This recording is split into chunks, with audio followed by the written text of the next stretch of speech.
Hello बच्चों, कैसे हो आप सभी लोग। देखिए बच्चों, मैंने आपकी क्लास में अध्याय 3 है वो शुरू कर रखा है, जहाँ पर हम लोग अध्ययन कर चुके हैं युग्मक जनन का। युग्मक जनन के अंदर पीछे वाली क्लास के अंदर अध्ययन किया था अंड जनन का, यानी कि 28 दिन की क्रिया के दौरान एक अंडाणु का निर्माण होता है। ऐसे तो जो स्त्री का एक जन्म होता है, एक लड़की का जब जन्म होता है तो जन्म के समय 60,000 से 80,000 तक प्राथमिक oocytes होते हैं, लेकिन उनमें से मेच्योर एक ही होता है। ठीक है, ये बात अपन कर रहे थे और इसी बात को मैं आगे बढ़ाती हूँ, जिसको अपन एक टॉपिक का नाम देंगे अंड जनन की क्रिया पर हार्मोन का नियंत्रण। जैसे शुक्र जनन की क्रिया पर हार्मोन का नियंत्रण किया था, वही नियंत्रण अपन किस पे करेंगे, अंड जनन की क्रिया पे करेंगे। तो देखो, चाहे नर हो या मादा हो, चाहे नर हो या मादा हो, दोनों ही क्रियाओं पर जो हार्मोन्स होते हैं वो हार्मोन का सबसे बड़ा संबंध होता है हाइपोथैलेमस के साथ में, जो मस्तिष्क का भाग होता है। हाइपोथैलेमस किस पे अपना नियंत्रण करेगा, पीयूष ग्रंथि पे नियंत्रण करेगा। पीयूष ग्रंथि के जो हार्मोन्स होते हैं वो हार्मोन अंडाशय की क्रिया पर नियंत्रण करते हैं। तो सबसे पहले अपन नियंत्रण में सबसे पहले लिखेंगे हाइपोथैलेमस। हाइपोथैलेमस, अब ये हाइपोथैलेमस क्या है, ये बात मैंने आपको जब शुक्र जनन की क्रिया पर किसका नियंत्रण बताया था, हार्मोन के नियंत्रण बताया था, उस समय आपको पूरी बात बताई थी कि हाइपोथैलेमस क्या होता है। तो वहां पर भी हाइपोथैलेमस का एक हार्मोन है गोनेडोट्रोपिन रिलीजिंग हार्मोन। तो इस नर हो चाहे मादा हो, अरे हाइपोथैलेमस तो समान ही होगा, मस्तिष्क का भाग है हाइपोथैलेमस, तो समान ही होगा, समान ही कार्य करेगा। तो ये हाइपोथैलेमस है। इस हाइपोथैलेमस के द्वारा एक हार्मोन स्रावित होता है, जिस हार्मोन का नाम है gonadotropin releasing hormone. Releasing hormone, ये हार्मोन है। अब गोनेडोट्रोपिन जो रिलीजिंग हार्मोन है, ये हाइपोथैलेमस के द्वारा स्रावित किया गया, और ये हार्मोन अगर पीयूष ग्रंथि को प्रेरित करता है, अगर पीयूष ग्रंथि को प्रेरित करता है, और अगर पीयूष ग्रंथि के द्वारा एक हार्मोन स्रावित किया जाता है, उस हार्मोन का नाम होता है गोनेडोट्रोपिन हार्मोन। ऐसे तो अगर पीयूष ग्रंथि के द्वारा 6 हार्मोन स्रावित किए जाते हैं, लेकिन हमें बात किसकी करनी है, गोनेडोट्रोपिन हार्मोन की बात करनी है। ऐसे तो पीयूष ग्रंथि के द्वारा वर्दी हार्मोन भी स्रावित किया जाता है, जो हमारी हाइट के लिए जिम्मेवार है, ऊंचाई के लिए होता है। अगर पीयूष ग्रंथि के द्वारा एक प्रोलैक्टिन हार्मोन स्रावित किया जाता है, जो स्तन ग्रंथियों के विकास के लिए जरूरी है। तो ये तो मैंने उस समय बताई थी आपको बात। तो अगर पीयूष ग्रंथि के द्वारा एक हार्मोन स्रावित किया गया, वो जो हार्मोन है उसका नाम है गोनेडोट्रोपिन हार्मोन। Gonadotropin hormone. अब देखो, यह रिलीजिंग लगा हुआ है, इसका मतलब हाइपोथैलेमस का ये हार्मोन पीयूष ग्रंथि के इस हार्मोन को स्रावित करवाएगा। हाइपोथैलेमस 2 प्रकार के हार्मोन स्रावित करते हैं। प्रेरित हार्मोन, इसे आप गोनेडोट्रोपिन प्रेरित हार्मोन भी कह सकते हो, गोनेडोट्रोपिन प्रेरित हार्मोन शब्द भी कह सकते हो। तो हाइपोथैलेमस 2 प्रकार के हार्मोन स्रावित करता है, प्रेरित हार्मोन और वर्दी यानी वर्दी वर्धक हार्मोन और वर्दी रोधक हार्मोन। तो ये वर्दी वर्धक हार्मोन है, और जो वर्दी रोधक हार्मोन होंगे वो पीयूष ग्रंथि के कार्यों को बंद कर देते हैं। तो ये वर्दी वर्धक हार्मोन है, वर्दी को बढ़ाता है, इसे पीयूष ग्रंथि एक हार्मोन स्रावित करती है, जिसका नाम है गोनेडोट्रोपिन हार्मोन। गोनेडोट्रोपिन हार्मोन 2 प्रकार के होते हैं, चाहे नर हो या मादा हो, दोनों में समान होते हैं। एक है FSH पुटकीय उद्दीपक हार्मोन, पुटकीय उद्दीपक हार्मोन और LH luteinising hormone, LH luteinising hormone. ये दो हार्मोन किसके, गोनेडोट्रोपिन हार्मोन में है। अब जो पुटकीय उद्दीपक जो हार्मोन्स है, ये पुटकीय उद्दीपक हार्मोन्स क्या करेगा, अंडाशय के अंदर पुटकीय कोशिकाओं को प्रेरित करेगा। अंडाशय में पुटकीय कोशिका को प्रेरित करेगा।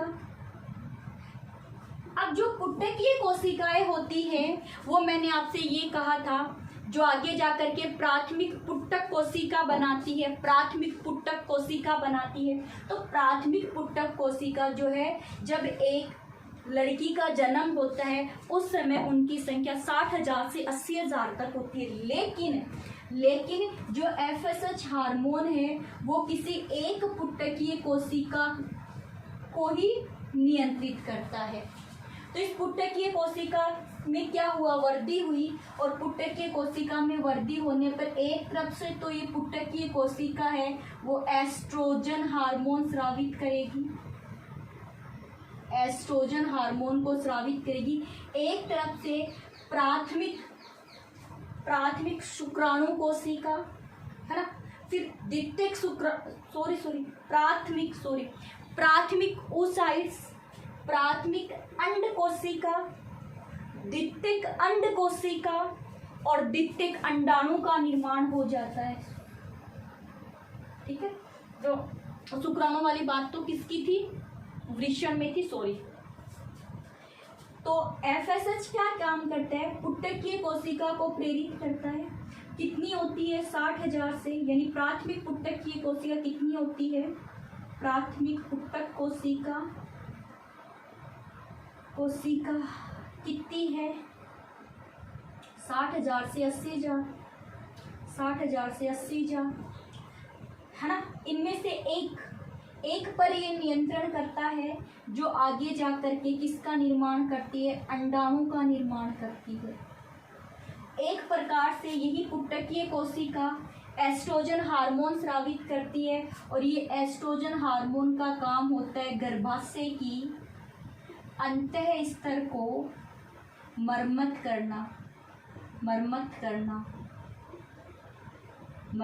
करना या फिर उसको मोटा बनाए रखना, वापस से टूटने पे वापस बनाता है। तो देखो ये क्रिया तो बताने की जरूरत नहीं है ना, बताने की जरूरत नहीं है आपको कि जो प्राथमिक पुटक है उसमें बहुत से द्वितीयक पुटक बनता है, प्राथमिक oocyte बनता है, प्राथमिक oocyte जो द्विगुणित है, प्राथमिक जो oocyte है उसमें अर्धसूत्रीय विभाजन फर्स्ट होता है, तो एक द्वितीयक oocyte बनता है, एक ध्रुवीयकाएँ बनती है, फिर विभाजन होता है, फिर विभाजन होने पे 3 ध्रुवीयकाएँ बनती है और एक अंडाणु या द्वितीयक oocyte का। तो वो क्रिया तो ये रही जो यहाँ से संपन्न हो जाएगी। जो एस्ट्रोजन जो हार्मोन्स है ये गर्भाशय की दीवार को मोटा बनाता है। कैसे, जब प्रेगनेंसी नहीं हुई है ना, गर्भ धारण की क्रिया नहीं हुई, निषेचन नहीं हुआ, नहीं होने पे क्या होता है कि अपनी जो गर्भाशय का जो अंतर स्तर है, एंडोमेट्रियम जो दीवार है वो टूट जाती है, और उसके टूटने से योनि के द्वारा 3 से 5 दिन तक रुधिर प्रवाह होता है, फिर वो अपने आप रुधिर रुक जाता है। तो बाय द वे है ना, ये कांड तो कब होता है, जब गर्भ धारण नहीं होता है, प्रेगनेंसी नहीं होती है। लेकिन जब बाय द वे गर्भ धारण हो जाता है, मेल और फीमेल है, उनमें मैथुन की क्रिया हुई, मैथुन की क्रिया होने से निषेचन हो गया, गर्भ धारण हो गया, तो उस समय उस जो क्रिया है यानी कि भ्रूण का जो विकास है, वो भ्रूण का विकास कहाँ होता है, गर्भाशय के अंदर होगा भ्रूण का विकास। तो गर्भाशय में भ्रूण का विकास है, तो भ्रूण किसकी दीवार पे जाके चिपकता है, अंत स्तर पर ही चिपकेगा जा करके। तो वहाँ उसको चिपकाए रखने का काम अंत स्तर का होता है, लेकिन इस अंत स्तर को बनाता कौन है, एस्ट्रोजन हार्मोन बनाता है। अगर एस्ट्रोजन हार्मोन की कमी हो जाती है तो गर्भाशय की जो दीवार है वो मोटी नहीं होगी और टूट जाएगी। बात समझ में आ गई, FSH हार्मोन का क्या काम है। अब आ जाओ तो LH हार्मोन की तरफ। लुटिनाइजिंग हार्मोन क्या करता है, सुनो, यहाँ से ये अंडाणु बन गया। अब ये अंडाणु कहाँ है, अंडाशय से बाहर आएगा, अंडाशय से कहाँ आएगा, बाहर आएगा। तो अंडाशय से अंडाणु का बाहर आना किसके क्या कहलाता है, अंडोत्सर्ग कहलाता है। तो अंडोत्सर्ग के लिए LH हार्मोन चाहिए। अगर LH हार्मोन है तभी अंडोत्सर्ग की क्रिया होगी, वरना अंडोत्सर्ग की क्रिया नहीं होती है। एक काम इसका। दूसरा काम, ग्राफियन पुटक में से डिप्टेक अंडकोशिका बाहर आ जाती है। पीछे से जो पदार्थ बचता है उसे क्या कहते हैं, कार्पस लूटियम। Corpus luteum. तो इस कार्पस लूटियम का निर्माण कौन करता है, पीयूष ग्रंथि का कौन सा हार्मोन करता है, लूटिनाइजिंग हार्मोन करता है पीयूष ग्रंथि का। ये जो कार्पस लूटियम है एक हार्मोन स्रावित करती है जिसका नाम है प्रोजेस्टेरोन हार्मोन। Progesterone hormone. ये जो हार्मोन है ये भी गर्भाशय की जो दीवार है उसको मोटा बनाए रखता है और भ्रूण को गर्भाशय की दीवार से चिपकाए रखता है। स्तर को, गर्भाशय की अंत स्तर को मोटा बनाए रखता है। पोषण प्रदान करने में भी थोड़ी हेल्प कर देगा, प्लेसेंटा से ले लेगा, प्रा से। सुनो, लेकिन सुनो, अगर गर्भ धारण नहीं हुआ तो कार्पस लूटियम नहीं बनेगी, कार्पस लूटियम टूट जाएगी और कार्पस लूटियम के टूटने से प्रोजेस्टेरोन हार्मोन नहीं बनेगा। और जब प्रोजेस्टेरोन हार्मोन ही नहीं बनेगा तो एस्ट्रोजन प्रोजेस्टेरोन दोनों की ही कमी हो जाती है और फिर से गर्भाशय की दीवार टूट जाती है और फिर से मासिक चक्कर शुरू हो जाता है, मेनस्ट्रुअल साइकिल, मासिक चक्कर। 28 दिन, कितने दिन चलता है, 28 दिन की क्रिया। तो 28 दिन से एक अंडाणु का निर्माण होता है, 28 दिन से एक अंडाणु का निर्माण होता है। तो ये पूरी क्रिया हमें और बाकी कब समझ में आएगी, जब अपन मासिक चक्र पूरा पढ़ेंगे। जो हमारा आगे आने वाला टॉपिक है रजोधर्म, आत्रुव चक्कर, आत्रुव चक्कर या रजोधर्म या फिर आत्रुव चक्कर जब पढ़ेंगे तब बात करेंगे पूरे 28 दिन। बात समझ में आ गई क्या बच्चों? सुनो, अगर आपसे कोई ये पूछ ले कि कार्पस लूटियम के निर्माण में पीयूष ग्रंथि का कौन सा हार्मोन है, LH हार्मोन है, ठीक है। प्रोजेस्टेरोन को कौन सिक्रेट करता है, कार्पस लूटियम सिक्रेट करती है, बस, है ना। हाँ, अंडाणु बनाने में कौन सा हार्मोन जिम्मेवार है, FSH हार्मोन जिम्मेवार है।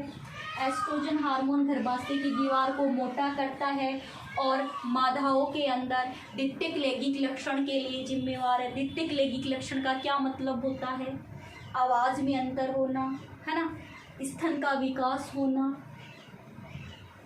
जननांग, बाह्य जो जननांग है वहाँ पे बालों का विकास होना, ये सब किसके लक्षण है, द्वितीयक लक्षण है। तो इसके द्वारा अध्ययन कर सकते हैं।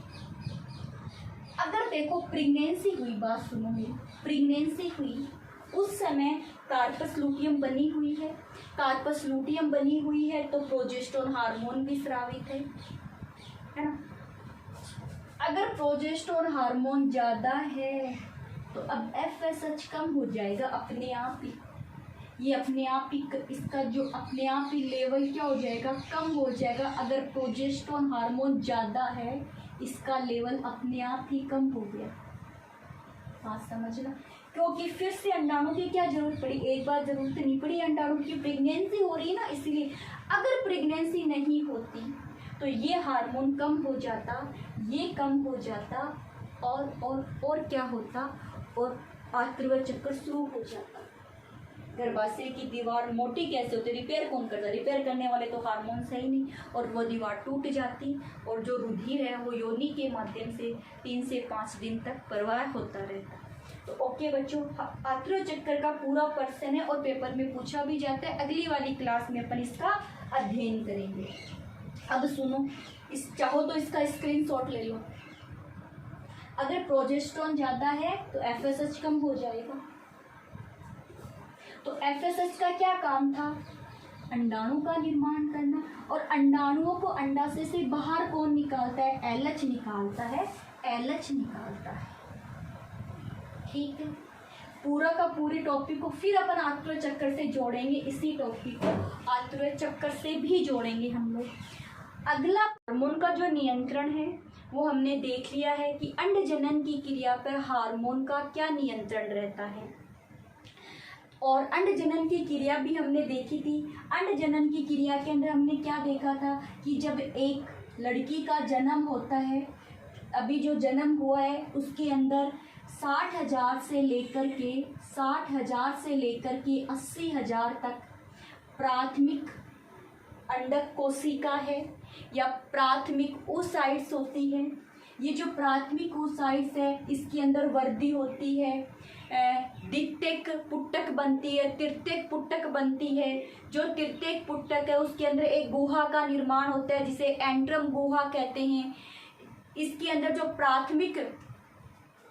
प्राथमिक oocytes है, प्राथमिक अंड कोशिका जो द्विगुणित अवस्था में है, उसमें अर्धसूत्रीय विभाजन फर्स्ट होता है और अर्धसूत्रीय विभाजन फर्स्ट से एक बड़े आकार की कोशिका का निर्माण होता है जिसे क्या कहते हैं? द्वितीयक oocyte या द्वितीयक अंड कोशिका कहते हैं। और एक बनती है ध्रुवकाय बनती है। अब ये जो द्वितीयक अंड कोशिका जो बनी है ये द्वितीयक अंडक क्या है, या फिर आप इसे क्या कहते हो? द्वितीयक oocyte कहते हो। ये द्वितीयक oocyte कहाँ जाता है? अंडाशय से बाहर आ जाता है जिसे अंडोत्सर्ग कहते हैं। अब सुनो, जो ये द्वितीयक oocyte बना है इसमें कई बार तो निषेचन से पहले या निषेचन के बाद में द्वितीयक अर्धसूत्रीय विभाजन संपन्न होता है और कई बार द्वितीयक अर्धसूत्रीय विभाजन संपन्न नहीं होता है। तो वैसे तो आपको बता दिया मैंने द्वितीयक अर्धसूत्रीय विभाजन के समय ये तो द्वितीयक oocyte ही रहेगी, द्वितीयक अंडज कोशिका ही रहेगी और इसमें 3 और क्या बन जाएगी? ध्रुवकाय बन जाएगी जो नष्ट हो जाती है। लेकिन जो अंडाशय से बाहर निकला वो प्रथम अर्धसूत्रीय विभाजन से बनने वाली द्वितीयक अंडक ही बाहर निकलता है, या फिर आप द्वितीयक जिसे क्या कहते हो oocyte बाहर निकलता है। अब ये जो द्वितीयक oocyte जो बाहर निकल रहा है इसकी संरचना हमें पढ़नी है जिसको अपन क्या कहते हैं? अंडाणु कहते हैं। अंडाणु की संरचना, अंडाणु की संरचना। ठीक है, अब सुनो, अंडाणु की जो संरचना है उसमें अपन सबसे पहले ये कहेंगे कि अंडाशय से अंडोत्सर्ग के समय जो अवस्था बाहर निकलती है उसे द्वितीयक अंडक या अंडाणु कहते हैं। द्वितीयक अंडक या फिर क्या कहते हैं? उसे अंडाणु कहते हैं, है ना। और इसी का क्या नाम है? द्वितीयक oocyte कहते हैं। अब ये जो अंडाणु है ये अंडाणु गोलाकार है। अंडाणु कैसा? ये गोलाकार होता है, एक अचल है और अगुणित अवस्था है। अगुणित अवस्था है अर्थात केंद्रक कैसा होता है? अगुणित अवस्था में इसका केंद्रक होता है।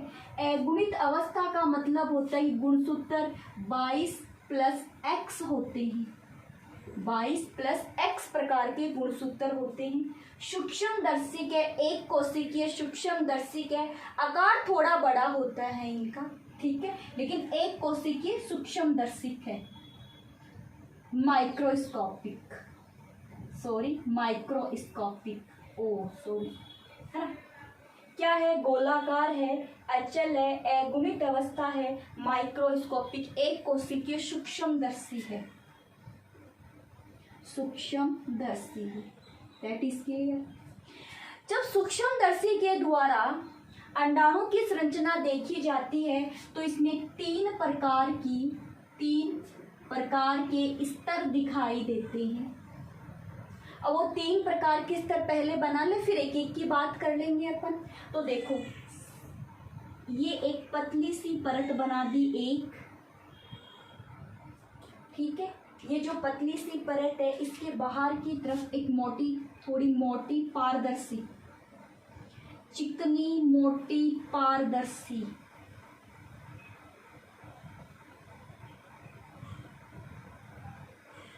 चिकनी मोटी पारदर्शी। ठीक है, ये जो चिकनी मोटी पारदर्शी है, इसके बाहर एक और भित्ति बना दूं। अब इसके बाहर जो मैं भित्ति है, यहाँ पे थोड़ी पतली है क्या, मोटी कर लो। अब ठीक है,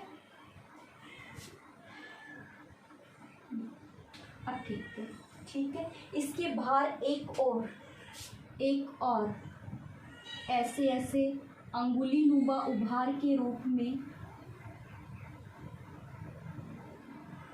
कणिका में संरचना पाई जाती है।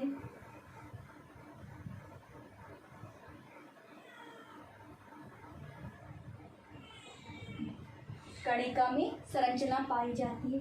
अंदर की तरफ एक तो केंद्रक है ना, और ये रहा कोशिका द्रव्य, और कोशिका द्रव्य में आवश्यक रूप से जो पदार्थ पाए जाते हैं वो सारे के सारे पदार्थ इसमें उपस्थित हैं। ये लो, अब हम ये कहेंगे कि जो अंडाणु है उसका जो केंद्रक बड़ा है और अधिक कोशिका द्रव्य पाया जाता है। इसका ये जो केंद्रक है वो बड़ा है, अधिक कोशिका द्रव्य पाया जाता है। वह केंद्रक अगुणित अवस्था में है, अगुणित केंद्रक उपस्थित होता है, अधिक मात्रा के अंदर कोशिका द्रव्य पाया जाता है। और जो अंडाणु है योग की मात्रा के आधार पर अपीठ की है, पीत की या सूक्ष्म पीत की है। पित्तक की मात्रा न के बराबर होती है। जो पोषण प्रदान करना होता है वो कोशिका द्रव्य में पाए जाने वाले पदार्थ इसे पोषण प्रदान कर देते हैं। इसका मतलब ये क्या है, माइक्रोलेसिथल है। अंड कोशिका कैसी है, अंड कोशिका कैसी है, माइक्रोलेसिथल, माइक्रोलेसिथल है। माइक्रोलेसिथल बोल दो, सूक्ष्म पीठ की बोल दो, अपीठ की बोल दो, दैट इज क्लियर। अंड कोशिका, अंडाणु अपने आप में अंड कोशिका ही तो है। तो अंड कोशिका के अंदर की पूरी बात कर ली। केंद्रक अगुणित है, अधिक मात्रा में कोशिका द्रव्य होता है, पित्तक की मात्रा न के बराबर होती है, अतिपीठ, इसे क्या कहते हैं, अपीठ की कहते हैं, सूक्ष्म पीठ की कह दो, इंग्लिश में माइक्रोलेसिथल कह दो। जो अब इस अंड कोशिका के द्वारा एक पतली झिल्ली बनाई जाती है, अंड कोशिका के द्वारा एक पतली झिल्ली का निर्माण किया जाता है। तो अंड कोशिका जो पतली पारदर्शी झिल्ली का निर्माण कर रही है, इस पतली पारदर्शी झिल्ली को क्या कहा जाता है, वेटेलाइन झिल्ली कहा जाता है। वेटेलाइन झिल्ली कहा जाता है। क्या कहते हैं इसे, वेटेलाइन झिल्ली कहते हैं। वेटेलाइन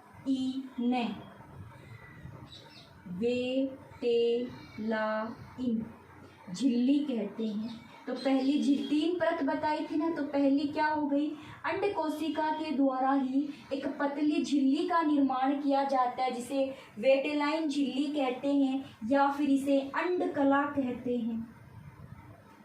वेटेलाइन झिल्ली शब्द कह दो या फिर क्या कह दो, अंड कला कह दो।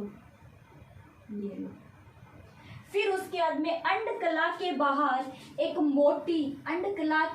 एक मोटी पारदर्शी परत, चिकनी परत पाई जाती है। मोटी है, पारदर्शी है, चिकनी है। ये जो परत पाई जाती है इसे कहते हैं जोना पेलुसिडा।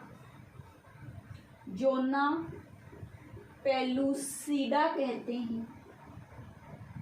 अंडावरण, हिंदी में अंडावरण कहते हैं। ठीक है, ये हो गई अंडकला, और ये क्या हो गई, जोना पेलुसिडा हो गई।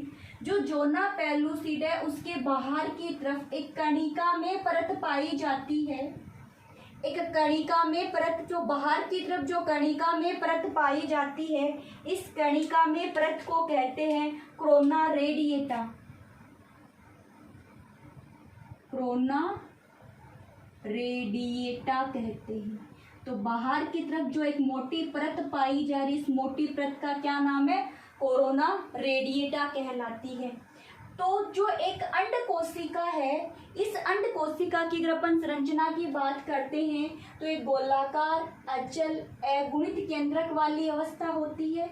इसका जो केंद्रक है वो बड़ा होता है और अधिक मात्रा में कोशिका द्रव्य पाया जाता है। योग के आधार पर अतिपीठीय या माइक्रोलेसिथल प्रकार के होते हैं। अंड कोशिका के द्वारा एक पतली पारदर्शी झिल्ली का निर्माण किया जाता है जिसे वेटेलाइन झिल्ली कहते हैं। कैसी है? ये पतली है और पारदर्शी है। और कौन निर्माण कर रहा है इसका? अंड कोशिका खुद ही निर्माण कर रही है। इतनी बात हो गई। फिर उसके बाद में जब ये ग्राफियल पुट्टिका के अंदर थी, अंड कोशिका अंडाशय में थी, उस समय है एक मोटी परत का निर्माण हुआ जो पारदर्शी है, जिसे जोना पेलुसिडा कहते हैं। और बाहर की तरफ बहुत सारी पुट्टकीय अवस्था के कारण एक कणिका में संरचना का निर्माण हुआ। इस कणिका में संरचना को क्या कहते हैं? कोरोना रेडिएटा कहते हैं। वेटेलाइन परत यानी कि अंडकला और जोना पेलुसिडा के बीच का जो स्थान है उसे प्री वेटेलाइन स्थान कहते हैं। प्री वेटेलाइन स्थान कहते हैं। क्योंकि देखो इसके बाद में तो ये जोना पेलुसिडा है और ये वेटेलाइन झिल्ली है। तो वेटेलाइन झिल्ली से बाहर का क्या कहलाता है? प्री मानी पहले का, वेटेलाइन झिल्ली से पहले का स्थान। तो पूर्व वेटेलाइन स्थान कह दो, पूर्व वेटेलाइन स्थान कह दो। तो इस प्रकार एक अंड कोशिका या अंडाणु की संरचना संपन्न होती है। उसके बाद में हमारी जो अगली क्लास होने वाली है वो आत्रुय चक्कर पे होने वाली है। क्योंकि अंडाशय से जो बाहर निकला है, अंडाशय से जो अवस्था बाहर निकली है वो तो द्वितीय कूसाइड बाहर निकला है। ये अंडाशय में जाएगा, अंडाशय में जाकर के अगर इसे शुक्राणु मिलता है तो निषेचन की क्रिया संपन्न हो जाएगी। अगर शुक्राणु नहीं मिलता है तो आत्रुय चक्कर शुरू हो जाता है और ये बनता 28 दिन से एक अंडाणु का क्या होता है? निर्माण होता है। तो हमारी आज की क्लास यहीं पे ख़त्म होती है, जिसमें हम लोगों ने हार्मोन का नियंत्रण पढ़ा, अंड जनन पर और अंडाणु की संरचना पढ़ी है। अब देखो बच्चों, हमारी जो आगे की क्लास है आई होप ऑफलाइन होगी, ठीक है। तो जिन बच्चों ने अभी तक क्लासें नहीं ली है, एक भी क्लास को छोड़ दिया है, तो वो उन क्लास से अपने टॉपिक को पूरा कर ले, ताकि ऑफलाइन के अंदर जो मैं आगे का टॉपिक स्टार्ट करूँगी वो आपको अच्छे से समझ में आ जाएगा। आज तक जो भी पढ़ा दिया गया है उसके नोट्स आपको अवेलेबल हो जाएंगे, तो अपना होमवर्क भी कंप्लीट कर लेना। ओके बच्चों, आज की क्लास हमारी यहीं ख़त्म होती है।